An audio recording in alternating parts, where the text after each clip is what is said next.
kilala yung sarili niyo. Ay, opo. Ano nga po pala yung name niyo and ano po yung profession niyo? Okay, good afternoon po sa ating lahat. Ako po si Dr. Veronica Guadis de Guzman. Ako po ay isang dentista at isa rin pong nurse. So, nurse and dentist. Pero ano yung position niyo sa DOH?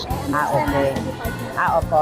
Nasa Department of Health. Ako po ay designated as the Provincial Health Team Leader at ang aking item is yung Development Management Officer. Bye. So, ano yung pinakilala yung Max Products?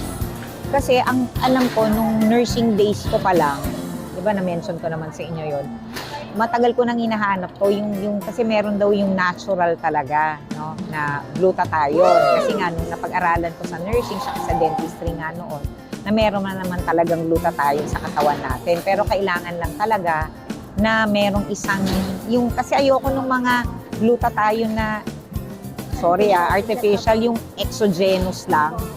Diba? Parang ang akin, walang, puputi ako, pero yung sa sarili ko, so kaya naganap ako. Actually, ni-research ko yan. Until such time na nung nandito na ako sa DOH, nagkaroon nga kayo ng exhibit dito, doon ako na-introduce. Kaya di ba hindi talaga ako nag-atubiling, bibili ako niyan, gagamit ko yan. Yan. So, gumamit po kayo, that was few months ago.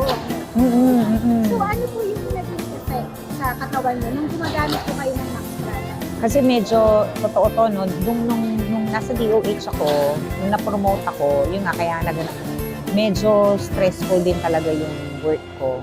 Medyo nagkukulang. Talagang kailangan ko talaga ng isang product na alam kong makakatulong sa akin. Pero yung naging effect sa akin, hindi, totoo to, hindi talaga ako yung alam mo yung napapagod ka agad. Kasi marami akong kausap, iba pa yung pupunta ka sa field, marami kang kausap.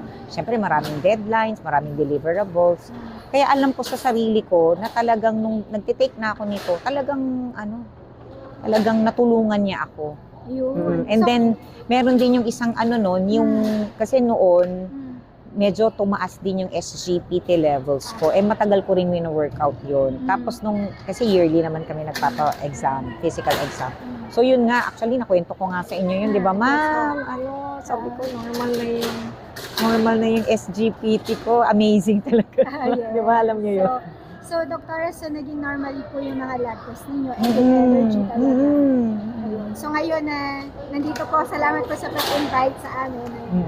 Yearly naman po ito. Thank you very much po, Doktora. And ano po yung i-recommend niyo po sa mga nandito nanonood, sa mga gustong mag-try or ano po yung advice nyo sa kanila para din sa health natin? Kasi advocate po Siyempre, kayo. Yun nga, as I've said, no, aside from magtitake ka ng ganito, kailangan mo pa rin ng exercise, no?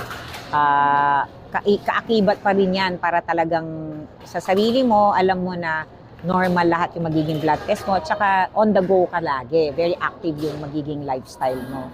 So yun lang, kailangan pa rin po na sabayan din po ng tamang ehersisyo at tamang pagkain, no, balanced diet. Na syempre yan ang aming pinopromote, no.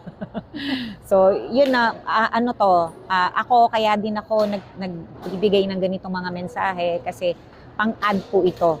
Pero alam ko sa sarili ko na nakatulong po siya sa akin. Aside from yung, syempre kailangan ding healthy yung lifestyle ko. Yun lang po. Salamat, Doktora. Tsaka alam niyo po si Doktora, parang bata-bata pa din. Lalo na po siyang bumata. Ngayon gumagamit po siya talaga ng Max. Di totoo yan. Yes, totoo po yun. Totoo po. Thank you, diba, thank you. Doktora? Ang dami na napagkakamala na ilang taon lang po kayo? 54.